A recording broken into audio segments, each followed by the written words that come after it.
Big boss Malayalam season 6 live അപ്ഡേറ്റ്സിലേക്കാണ് പോകുന്നത്. നമ്മുടെ അഭിഷേക് ജയദീപിന്റെ റീ എൻട്രി ആയിരുന്നു കേട്ടോ. കുറച്ചു നേരമായി പുള്ളി വന്നിട്ട്.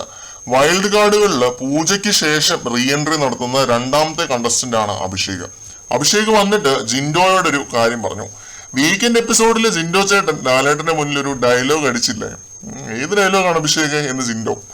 നന്ദന എന്റെ നട്ടലിന് പലതവണ പറഞ്ഞിട്ടുള്ള കാര്യം. അതൊരു മാസ് മൊമെന്റ് ആയിരുന്നു ജിൻഡോ ചേട്ടാ. ഞാൻ എണീറ്റ് നിന്ന് കൈയടിച്ചു. ജിൻഡോ ചേട്ടൻ അടിപൊളിയായിരുന്നു എന്ന്. ജിൻഡോ കിച്ചണിൽ നിന്ന് കുക്ക് ചെയ്തുകൊണ്ടിരിക്കുകയാണ്. രതീഷും ഒക്കെ നിപ്പുണ്ട് അപ്പുറത്ത്.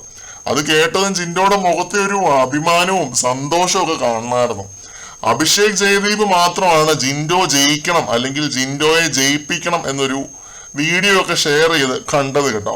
ജിൻഡോ അണ്ണ എന്ന് വിളിച്ചുകൊണ്ട് നടന്ന സിബിൻ പോലും ഷെയർ ചെയ്യുന്നൊന്നും കണ്ടില്ല. പുള്ളിയെ പിന്നെ പോട്ടെ എന്ന് വെച്ചേക്കാം കേട്ടോ. നമ്മുടെ സോളിഡാരിറ്റി എന്നും പുള്ളിയോടൊപ്പം തന്നെയാണ്. നീതി ലഭിക്കട്ടെ എന്ന് ഞാൻ പ്രാർത്ഥിക്കുന്നു. എല്ലാം ഞാൻ കണ്ടിരുന്നു. ഞാൻ പറഞ്ഞു വന്നത് അഭിഷേകിനെ കുറിച്ചാണ്. പുള്ളി ജിൻഡോയെ പറ്റി പറഞ്ഞത് കേട്ടില്ലേ? ഇതുപോലെയാണ് ഈ ഷോ തുടക്കം പോലെ കണ്ട ഓരോ പ്രേക്ഷകന്റെയും കാര്യം. പുറത്തു നിന്ന് ഷോ കാണുന്ന പ്രേക്ഷകർക്ക് പെർഫോമൻസ് കണ്ട് എണീറ്റ് നിന്ന് കൈയടിക്കാൻ തോന്നണം.